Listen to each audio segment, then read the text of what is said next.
Okay, cool, we're recording. So, simple, I guess, to show you what I've been up to recently.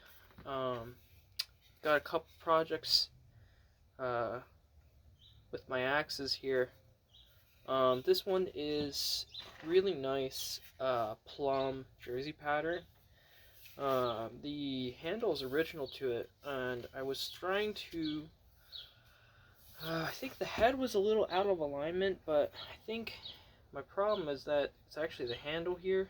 So I tried fixing another crooked handle for an axe that's over there. It's a $5 axe and it's pretty rusted. So the way I corrected it was I left it in, and it's not a simple fix, but I put it with some clamps, clamped it down, and the shape of the handle, it seemed to be just crooked from the heat. I figured that's what happened. The manufacturer said it was a B grade, so like second grade, not the best. Um, so that wasn't too difficult. Similar thing here. The head's actually in line with the handle. The way you can tell it's off is a couple things. Like if I'm looking at it straight here, it's actually straight in line, and then at a certain point, the handle kind of warps. So I know it's not me. It's just something's wrong with the handle itself. There's nothing. These handles are older. This is a plumb original. I can tell it's a plumb original because it has this fawn's foot. I have another, what I believe is a plumb over there. Similar thing. And I had I actually found another plumb jersey. It was hung on a straight handle. This one, you can kind of see the logo on it. It was more rusted, so I put it in rust remover. Fixed that up. It's a nice chopper. It's a nice straight handle. It's going to be more for a felling guy. The handle it was on a straight handle before, so that's why I decided it would be a faller's handle. We have a similar, like, crooked handles you can kind of fix. This is a wood slasher on its original handle. It even has the original lacquer on it, but similar thing. It's kind of crooked. It's actually you can see it. It's crooked right here, and then it kind of goes in an S snake pattern. So the way you can like fix those is either heat bending, steam bending, or if you're lucky and your handle bend is like kind of, you're not dealing with too much, you can just put it in your clamps, clamp it straight on the end that's bent, and you can get away with it.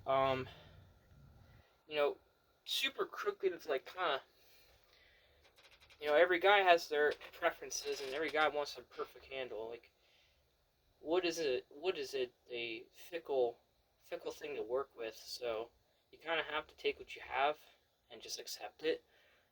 If you have a straight handle, you fix it. You want, like, if your handle is bent a little bit, it can affect performance, but like, you got to be able to accept that sometimes that's gonna happen. Like it's not acceptable to a perfectionist that some people are, and I'm fine with that. Here we have a nice boy's axe. It's an ash handle, a little bit different than hickory, but it's split right here. And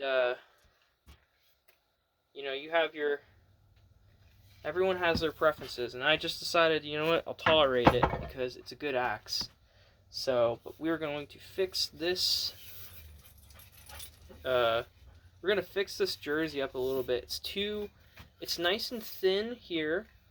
Like you can tell, if in the camera, it's really thin right here, but it's really thick, and it kind of hurts. It's like my hand can't quite grip it. So you got to be able to customize your axe to your preference. These are tools that have been around for hundreds of years, and you just got to be able to get it right, So I'm gonna take it where it hits is like right here. So I'm just gonna take it kind of right here and here. So camera can't quite catch this, but I'm going to use my Stanley number 151. I bought this off of a vintage tool site, and I really like them, and they sold me they sell really good vintage tools. Check them out, Vintage Tool Shop. If you want something for your hobby, you know, they go out, the owner goes out to tool meets, buys vintage, and sells them and restores them. And he's pretty good. I got some good stuff from him. I shop them a lot. I've got some good books off of them too. It's what I mainly buy from them now. But there's a little bit of a difference between using a draw knife, spoke shave, or draw knife, spoke shave, scraper, card scraper to thin down your handles. You can shape it a little bit more with the spoke shave. It's just a difference. It's like it's better for shaping a handle. It's my idea.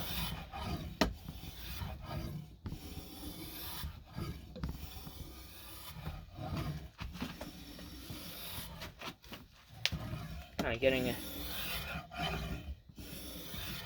it's a little bit faster than a card scraper, because a card scraper is meant to take off a really thin.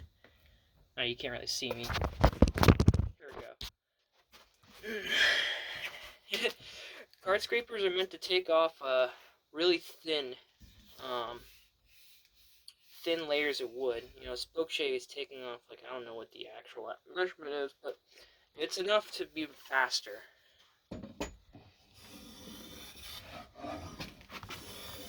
It's funny, holding it in the vise, I can kind of tell what part of this handle is a little crooked.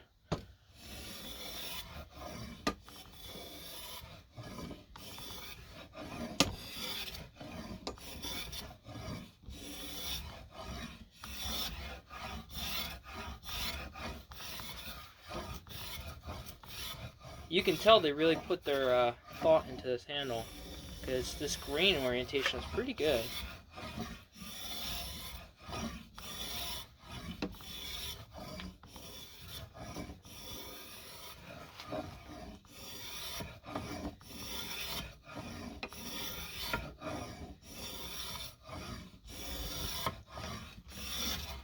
Let's see here. It's starting to feel pretty good, actually.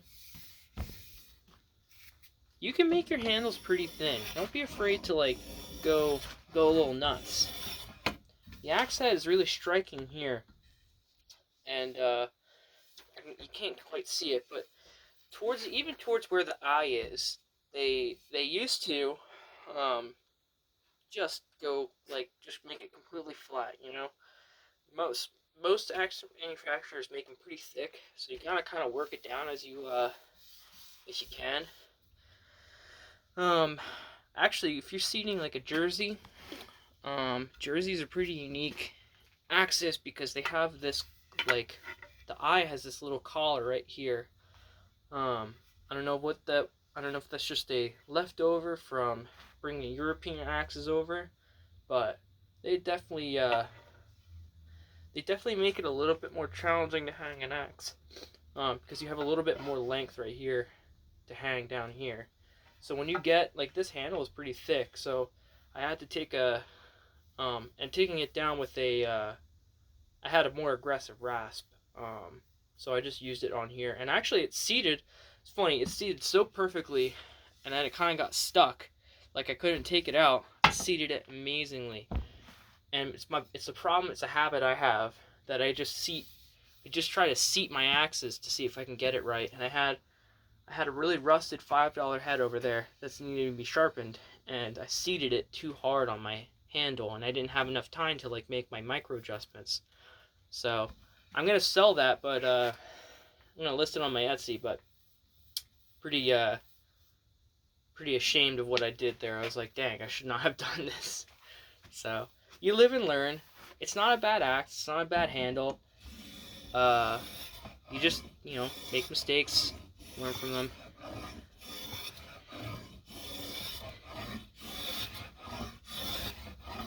It's a $5 head. It's like, what am I gonna do?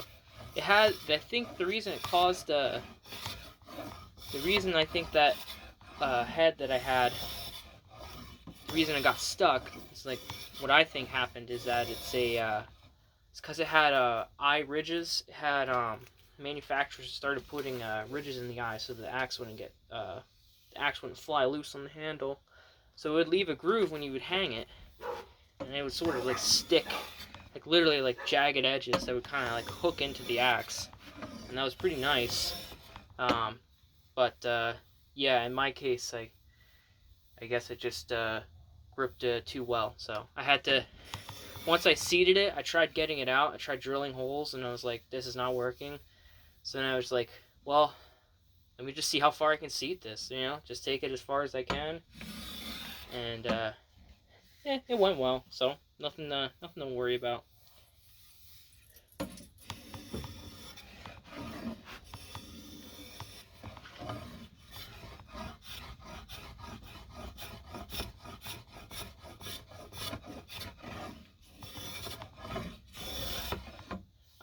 I watched another gentleman, and he said he uses a Lee Nielsen. Yeah, it's a Lee Nielsen spoke shave. Those look really nice, but they're 100. I think they're like 150. They're kind of expensive.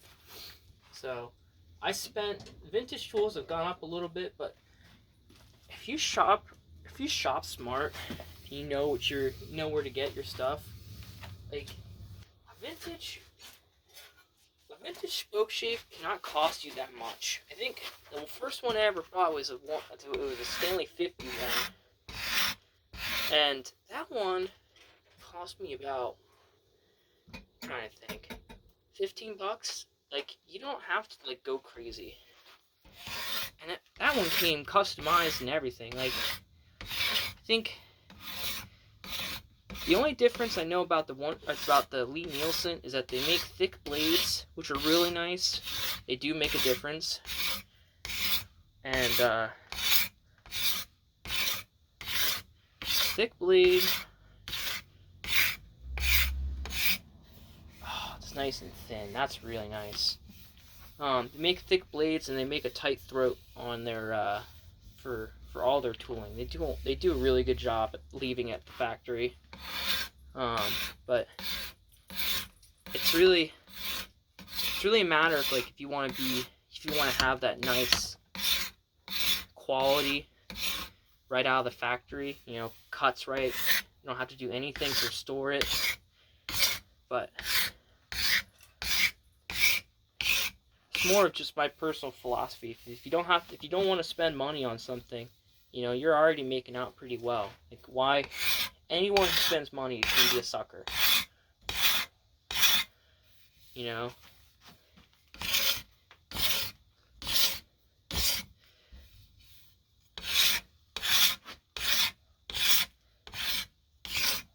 Just shaping it up, doing the final tune-ups. A lot of people will just take a sander to this, but I'm not a lot of people.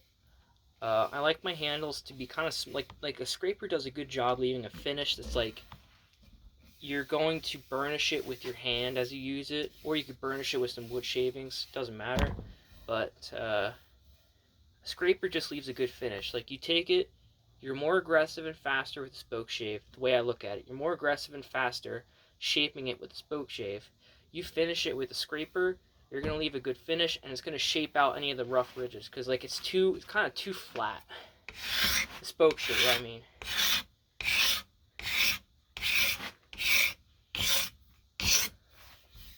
Goodness gracious me, that is a good handle. Oh, that's a good one. Alright. Yeah, that's good. That feels good. Yeah. Oh yeah.